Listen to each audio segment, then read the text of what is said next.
I'm here today with Heidi Tsuneyoshi, Council Member with our Honolulu Council.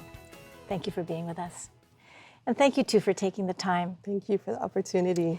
You're a very special person to be on the council, not only with your educational background and your professional background, but also your genetic background. This is true. So I'm very honored and humbled to be the first Native Hawaiian woman to be voted on to serve on the Honolulu City Council.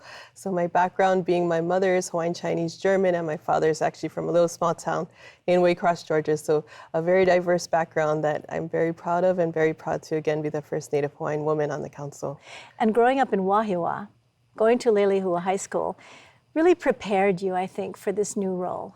Growing up with my father being in the military, I actually lived in a number of different areas. So I lived in Japan and Washington State and lived in Washington, D.C., and then came back to Hawaii in my junior year. And having lived in so many places and visited so many places, really realized how important Hawaii is and how special the place and people are.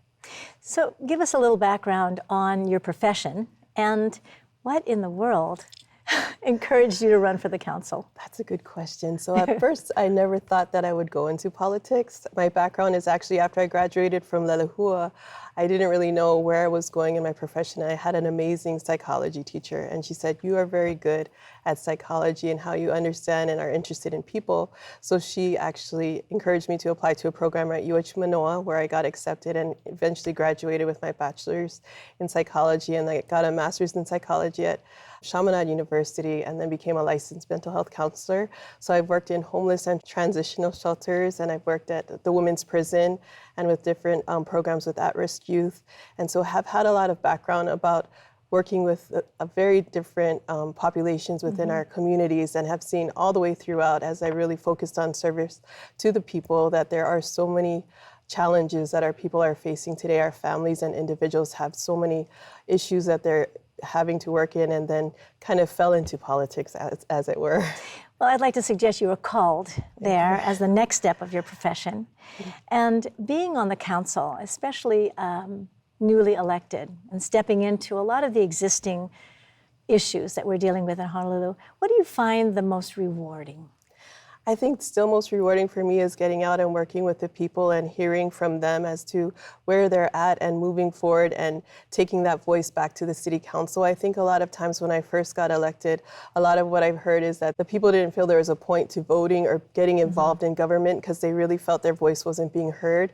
So in these early months, the most exciting feedback I've heard is that they feel that I'm actually expressing what they're feeling in their own on their own, and then that is coming forward in the council. So that's been one of my most rewarding experiences so far. And I would imagine with your skill base as a psychologist, to listen and to hear things in a different way would also encourage you to ask different questions. That must be kind of challenging for your colleagues to have different questions asked.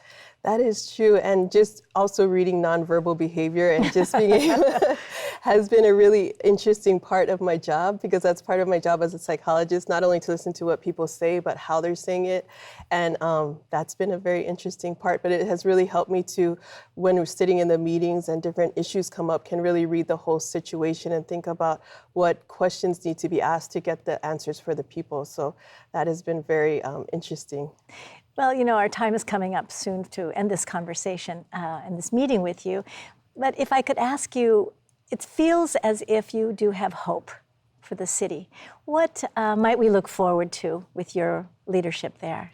First of all, I get chicken skin because my older daughter's name is Hope. And really, my two daughters, Hope and Haley, who are 21 and 19, are really my motivation and inspiration for joining in and putting my hat in the ring. And the hope is that we build a place we can all be proud to call home, that our children can come home, and that we can make sure that they can not only survive but thrive, so we maintain the cost of living and help people know that there's a place for them here. Well, we wish you well, especially in the endeavor to bring pono to the council.